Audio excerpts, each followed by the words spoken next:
അല്ലെങ്കിൽ നമ്മൾ പേവിഷബാധയെ പറ്റിയാണ് സംസാരിക്കുന്നത്. പണ്ട് ഞാൻ മെഡിക്കൽ കോളേജിൽ പഠിച്ചുകൊണ്ടിരുന്ന സമയത്ത് എനിക്ക് കണ്ണൂരിൽ നിന്നൊരു കുട്ടി വന്നിട്ടുണ്ടായിരുന്നു. ആ കുട്ടിക്ക് പേവിഷബാധയായിട്ട് ലക്ഷണങ്ങളെല്ലാം ഉണ്ടായിരുന്നു. അപ്പോൾ നമ്മൾ അവരോട് ചോദിച്ച സമയത്ത് അവർ പറഞ്ഞത് കുട്ടീനെ 10 ദിവസം മുന്നേ വീട്ടിലെ പൂച്ച മാന്തിയിട്ടുണ്ടായിരുന്നു. പക്ഷേ വീട്ടിലെ പൂച്ച ആയതുകൊണ്ടും വേറെ ബുദ്ധിമുട്ടൊന്നും ഉണ്ടാകുന്നത് അവർ വാക്സിനൊന്നും എടുത്തിട്ടുണ്ടായിരുന്നില്ല. അങ്ങനെ 5 ദിവസം കഴിഞ്ഞപ്പം പൂച്ച ചത്തു.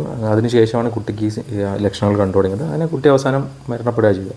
അപ്പോൾ നമ്മളിപ്പം കേരളത്തിൽ കാണുന്നത് കുട്ടിക്ക് വാക്സിൻ എടുത്തതും അതേപോലെ ഇമ്മ്യൂണോഗ്ലോബുലിൻ എടുത്തതിന് ശേഷവും ഈ റേബീസ് അല്ലെങ്കിൽ പേവിഷബാധ വരുന്നതായിട്ടാണ് നമ്മൾ കാണുന്നത്. അപ്പോൾ എന്താണ് അത് യഥാർത്ഥത്തിൽ സംഭവിക്കുന്നത്? നമ്മൾ റേബീസ് എന്നുള്ള വൈറസാണ് നമ്മുടെ ശരീരത്തിൽ കയറിയിട്ട് ഈ പേവിഷബാധ ഉണ്ടാക്കുന്നത്. അപ്പോൾ അവർ പൂച്ച അല്ലെങ്കിൽ പട്ടിയോ കടിച്ചു കഴിഞ്ഞാൽ അവരെ ഉമിനീര് വഴിയാണ് നമ്മുടെ ശരീരത്തിൽ കയറുന്നത്. അത് നമ്മുടെ ശരീരത്തിൽ കയറി അവിടെ നിന്ന് അവർ പെരുകി കഴിഞ്ഞിട്ട് അവരുടെ പ്രത്യേകത അവർ നമ്മുടെ നാഡികളിലൂടെ നമ്മുടെ തലച്ചോറിലേക്ക് യാത്ര ചെയ്യുകയാണ് ചെയ്യുക. അപ്പോൾ ഈ നാഡികൾ നമുക്കറിയാം നമ്മളെ കാലിലുള്ള നാഡികളാണെങ്കിൽ ഏറ്റവും അറ്റത്തുള്ളത്. അത് കഴിഞ്ഞ് നമ്മളെ കയ്യിലുള്ളതാണെങ്കിൽ കുറച്ചും കൂടി അടുത്ത്, അതുപോലെ നമ്മളെ കഴുത്തിലും മുഖത്തുള്ളതാണെങ്കിൽ തലച്ചോറിന് കുറച്ചും കൂടി അടുത്തുള്ളതാണ്. അപ്പോൾ അവർ യാത്ര ചെയ്ത് നമ്മളെ തലച്ചോറിൽ എത്തിക്കഴിഞ്ഞിട്ടാണ് നമുക്ക് രോഗലക്ഷണങ്ങൾ ഉണ്ടാവുക.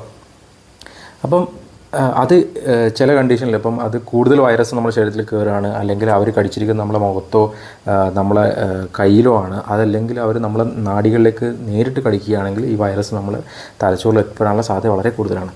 അപ്പോൾ നമ്മൾ വാക്സിൻ അല്ലെങ്കിൽ ഇമ്മ്യൂണോഗ്ലോബുലിൻ എന്താ ചെയ്യുന്നത്? വാക്സിൻ എന്ന് പറഞ്ഞു കഴിഞ്ഞാൽ നമ്മൾ ജീവനില്ലാത്ത വൈറസുകൾ നമ്മുടെ ശരീരത്തിലേക്ക് ഇഞ്ചെക്ട് ചെയ്യും. അവർ നമ്മളെ പ്രതിരോധ ശക്തി കൂട്ടും. അവർ നമ്മൾ ഇതിനെതിരെയുള്ള ആൻറ്റിബോഡീസ് നമ്മുടെ ബോഡിയിൽ ഉണ്ടാക്കും. പക്ഷേ അവരൊരു 8 മുതൽ 10 ദിവസം കൊണ്ട് ഈ വാക്സിൻ എടുത്തിട്ട് നമുക്ക് ഈ ആൻറ്റിബോഡീസ് ബോഡിയിൽ ഉണ്ടാവുള്ളൂ. അപ്പോൾ നമ്മളെ ബോഡിയിൽ കയറിയ വൈറസുകൾ നമുക്കൊന്നും ചെയ്യാൻ പറ്റില്ല. അതിന് വേണ്ടിയിട്ടാണ് ഇപ്പം നമ്മൾ മുറിവുകളിൽ നിന്ന് രക്തം ഉണ്ടായി അല്ലെങ്കിൽ നിങ്ങൾ ആയത്തിലുള്ള മുറിവുകളൊക്കെ ആണെങ്കിൽ നമ്മൾ അവർക്ക് ഇമ്മ്യൂണോഗ്ലോബുലിൻ കൂടി ആ പട്ടി കടിച്ച ഭാഗത്ത് കൊടുക്കും.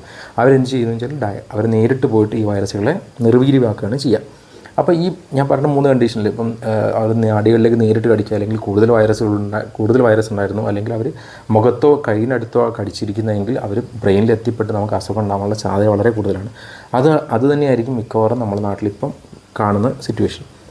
ഇനി നമ്മൾ എങ്ങനെ ഇത് പ്രിവെൻറ്റ് ചെയ്യാം അല്ലെങ്കിൽ പറയുന്നത്, ഒന്ന് നമ്മൾ വൈൽഡ് അനിമൽസിനെ അല്ലെങ്കിൽ ഈ സ്ട്രേ ഡോഗ്സിനെ അവോയ്ഡ് ചെയ്യുക. അത് നമുക്ക് നമ്മളെ കേരളത്തിൻ്റെ അവസ്ഥ വെച്ചിട്ട് നമുക്കൊന്നും ചെയ്യാൻ പറ്റില്ല. രണ്ടാമത്തെ കാര്യം, നമ്മളെ പെറ്റ്സിനെ നമ്മൾ വാക്സിനേറ്റ് ചെയ്യുക.